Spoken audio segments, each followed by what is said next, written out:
Welcome to the deep dive. Today, we're plunging into a really naughty area of international politics, the U.S.-Burma Act. Yeah, definitely complex. We're going to try and trace its potential knock-on effects, specifically on the relationship between Bangladesh and China and how it all fits into the bigger picture of U.S. strategy in the Indo-Pacific. Absolutely. It's definitely a situation with a lot of moving parts, and that's precisely what we aim to, well, untangle for you today. And global affairs rarely offer simple explanations, do they? This piece of legislation, it touches on a number of really sensitive areas. For sure. So our goal in this deep dive is to work through the available analysis that we've looked at, places like CSIS, Wilson Center, Eurasia Review. Right, and local reporting, too. Yeah, Dhaka Tribune, the Financial Express, plus insights from the China Power Project, Prosum Allo, Stinson Center, Foreign Affairs, and 360 Info. A real mix. The idea is to get a solid understanding of what the Burma Act is actually trying to achieve, and maybe consider some of the less obvious implications, especially where Bangladesh and China's interests sort of intersect in the region. Okay, sounds good. So, to get us started, let's look at the Burma Act itself. What are its primary stated objectives, according to our sources? Well, the central aims that consistently emerge are, first, to bolster the movement towards democracy in Myanmar. Yeah. Second, to hold the junta, that's the ruling military regime, accountable for its actions. Right, accountability. And third, to address the really serious human rights violations that have occurred, including, importantly, those targeting the Rohingya population. And it's important to highlight what the U.S. says the act isn't designed to do, right? I recall seeing somewhere, maybe the Dhaka Tribune, that the U.S. explicitly stated it doesn't want this to fuel more regional conflict. That's a critical point, yeah. The U.S. is trying, or at least saying they're trying, to exert pressure and support democratic elements without further destabilizing what's already a very fragile region. So how do they plan to do that? What are the tools the act provides? The main tools are sanctions, primarily, directed at the junta and entities linked to them. Makes sense. Then there are visa restrictions for individuals involved in human rights abuses, and also, crucially, providing assistance to civil society organizations and pro-democracy groups within Myanmar. So pressure on one side, support on the other, promises of action, definitely. But when we look at the analysis across our sources, how optimistic are they about the act actually achieving these goals? Honestly, there's a noticeable thread of skepticism running through several analyses, particularly when it comes to the near-term prospects for, say, the repatriation of Rohingya refugees. Okay, that's a big one for Bangladesh. Exactly. For instance, an article in Eurasia Review asks quite directly something like, the U.S.-Burma Act, long way to Rohingya repatriation, which suggests that, while the intention might be good, the act on its own is unlikely to resolve this huge, deeply entrenched issue quickly. And a piece from the Stinson Center talks about the promises and pitfalls of the act.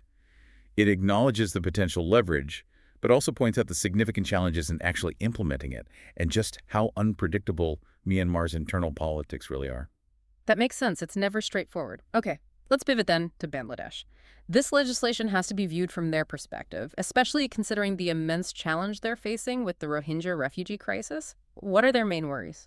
Foremost among their concerns is, understandably, the repatriation of the Rohingya refugees, getting them back to Myanmar safely. That has to be top priority. Absolutely. And several sources, Prosum Allo included, indicate that Bangladesh may feel it needs to rely on China to facilitate any meaningful progress on this front. Okay, why the emphasis on China there? Well, it comes down to influence, really. China wields considerable influence within Myanmar, both political connections and major economic investments. Unlike the West? Unlike many Western nations, yes, China has maintained a working relationship with the current leadership in Myanmar, the junta.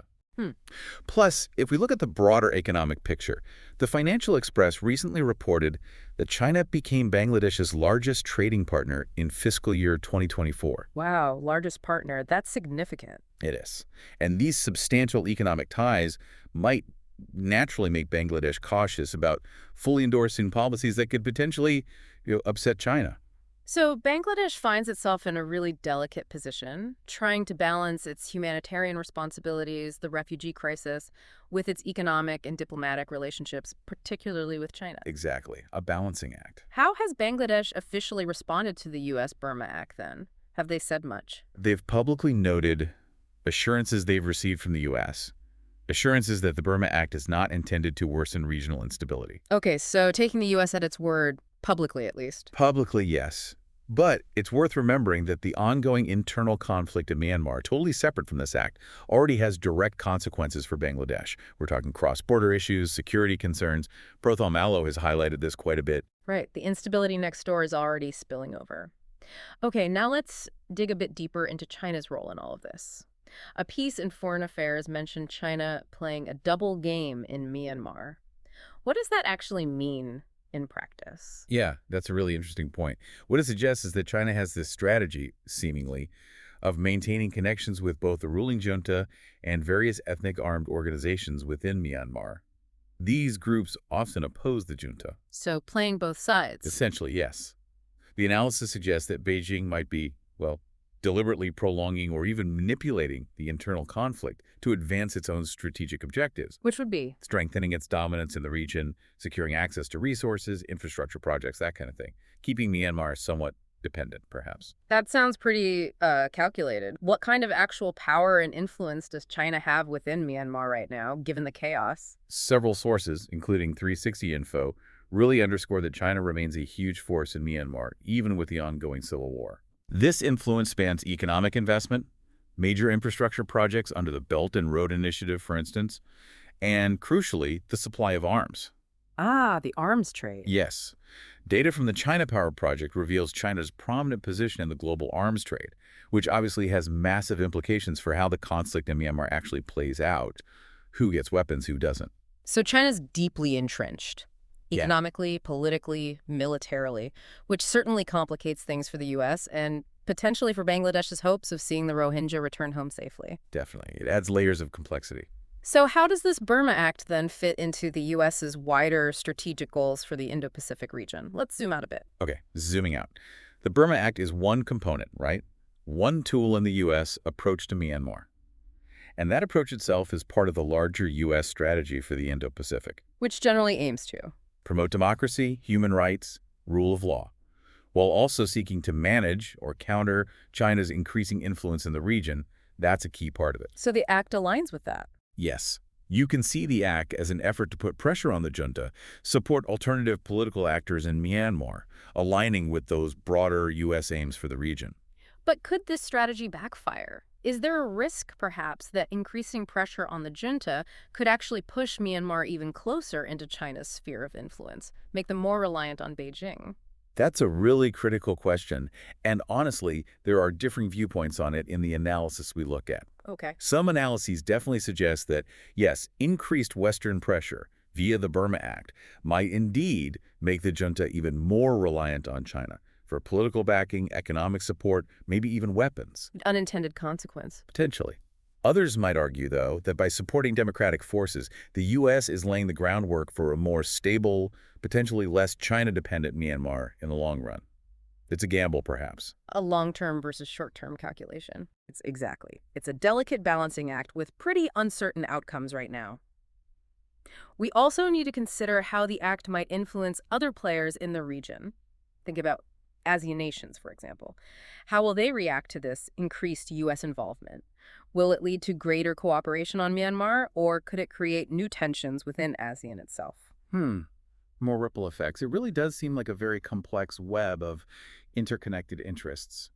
Okay, so if we try to boil it all down, the Burma Act aims to encourage democracy and address human rights in Myanmar. Right. Those are the stated goals. But its effectiveness, especially regarding Rohingya repatriation, seems questionable, at least in the short term. Skepticism is definitely there. Meanwhile, Bangladesh is in a tough spot, balancing its urgent need for a solution to the massive refugee crisis with its significant and growing economic ties to China. A classic geopolitical bind. And China? Well, China appears to be pursuing its own strategic goals in Myanmar, potentially even benefiting from the ongoing instability by playing that double game we talked about. That's a concise and, I think, accurate summary based on the sources. The stated objectives of the Burma Act are clear, but the potential unintended consequences, particularly for the delicate power dynamics in the region and the specific situations facing Bangladesh and China, those are significant and definitely deserve our close attention moving forward. Absolutely. So here's a final thought, perhaps for you, the listener, to consider. Given this really intricate web of international relations, competing interests, powerful players, What do you think are the realistic pathways toward a stable and just future for Myanmar and the broader region? Hmm. What roles can external actors like the US, China, or even regional bodies like ASEAN effectively play without unintentionally fueling further instability or making existing tensions even worse? That is the central challenge, isn't it? It's a huge question. It demands a really deep understanding of all the actors involved, their motivations, and maybe a willingness to explore solutions that go beyond just punitive measures or, strong statements. Something much more nuanced is likely needed. Almost certainly. Yeah, definitely something to keep mulling over. Thanks for navigating this complex landscape with us today. My pleasure. We really encourage you to consider these different angles and continue to explore this really multifaceted issue.